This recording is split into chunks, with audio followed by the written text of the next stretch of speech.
राधे राधे भक्तों। चातुर्मास का अर्थ है 4 माह अर्थात 4 महीने।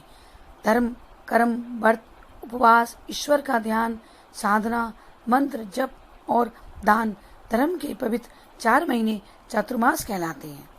परंतु इस साल 4 नहीं 5 महीने का होगा चातुर्मास। 19 साल बाद अश्विन मास में आ रहा है। 30 जून की शाम 7:49 से एकादशी तिथि का प्रारंभ होकर 1 जुलाई की शाम 5:29 तक एकादशी रहेगी। इसलिए एकादशी तिथि का सूर्य उदय में होने के कारण 1 जुलाई से चतुर्मास माना जाएगा। आषाढ़ मास की शुक्ल पक्ष की एकादशी को देवशयनी एकादशी अथवा हरिशयनी एकादशी कहा जाता है। इस दिन से 4 महीने के लिए भगवान विष्णु का शयन काल होता है। इस समय भगवान क्षीर सागर में योग निद्रा में रहते हैं। कुछ पौराणिक कथाओं के अनुसार इस 4 महीने भगवान विष्णु पाताल लोक में दैत्यराज बलि के द्वार पर रहते हैं। अधिक मास के कारण चतुर्मास 1 जुलाई 2020 आषाढ़ शुक्ल पक्ष की देवशयन एकादशी से लेकर 26 नवंबर कार्तिक शुक्ल पक्ष की देव उठान एकादशी तक अर्थात 5 महीने तक रहेगा। अधिकतर श्राद्ध समाप्त होते ही नवरात्रे प्रारंभ हो जाते थे, परंतु इस बार श्राद्धों के समाप्त होने के तुरंत बाद ही अधिक मास लग जाएगा। 17 सितंबर 2020 को श्राद्ध समाप्त हो जाएंगे और उसके बाद 16 अक्टूबर तक अधिक मास रहेगा। अगले दिन 17 अक्टूबर से नवरात्रे आरंभ होंगे और इस प्रकार श्राद्ध और नवरात्रों के बीच में 1 महीने का अंतर रहेगा। चतुर्मास के इन महीनों में विवाह, यज्ञोपवीत, मुंडन आदि शुभ कार्य वर्जित हैं। दूध, दही, बैगन, विशेषकर बैगन और पत्तेदार सब्जियों का भी इस चातुर्मास में निषेध करना चाहिए।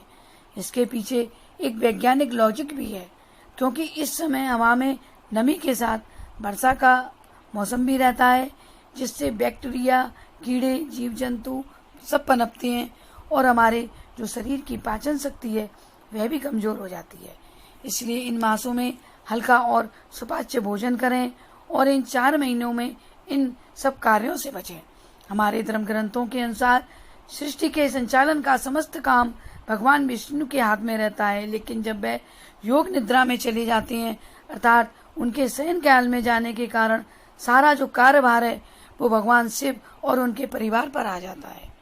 इसलिए चतुर्मास में भगवान शिव और उनके परिवार से जुड़े व्रत त्योहार आदि मनाए जाते हैं। आषाढ़ के बाद सावन का महीना आता है और ये महीना पूरा महीना भगवान शिव को समर्पित रहता है। इसमें श्रद्धालु 1 माह उपवास रखते हैं, बाल दाढ़ी नहीं कटवाते और मंदिरों में भी विशेष अभिषेक और पूजन किया जाता है। श्रावण के बाद भादो मास में भी श्री गणेश जी का जन्मोत्सव मनाया जाता है। और इसके बाद अश्विन मास में देवी दुर्गा की आराधना शारदीय नवरात्रों के जरिए की जाती है।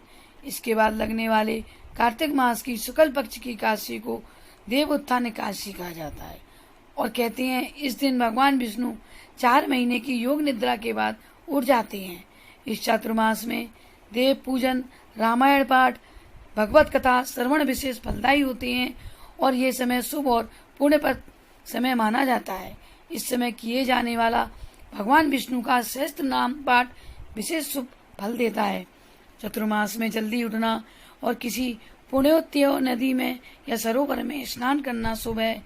यदि ये संभव ना हो तो आप नदी का स्मरण करें और थोड़ा सा गंगा जल घर में ही बाल्टी में डालकर स्नान कर सकते हैं। साथ ही स्नान के लिए मिट्टी, तिल और कुशा का प्रयोग अवश्य करें। और यदि व्रत किया है तो व्रत के दिन विष्णु पूजन करने से पूर्व लाल वस्त्र में कलश बांधकर स्थापित करें और उस पर भगवान विष्णु की मूर्ति रखें और भगवान विष्णु को धूप, दीप और फल फूल से पूजन करें। कहते हैं कि इस प्रकार पूजन व्रत करने से व्यक्ति को मोक्ष की प्राप्ति होती है। चतुर्मास में सिर्फ व्रत यात्रा की जा सकती है। मान्यता है कि इन दिनों देवी देवता एक ही जगह पर रहते हैं। इस तरह की और जानकारी के लिए हमारे चैनल को सब्सक्राइब करें और नई वीडियो नोटिफिकेशन के लिए बेल आइकन दबाएं। और यदि आप इस वीडियो को फेसबुक पर देख रहे हैं तो लाइक और शेयर अवश्य करें और अपनी राय कमेंट बॉक्स में अवश्य बताएं। राधे राधे।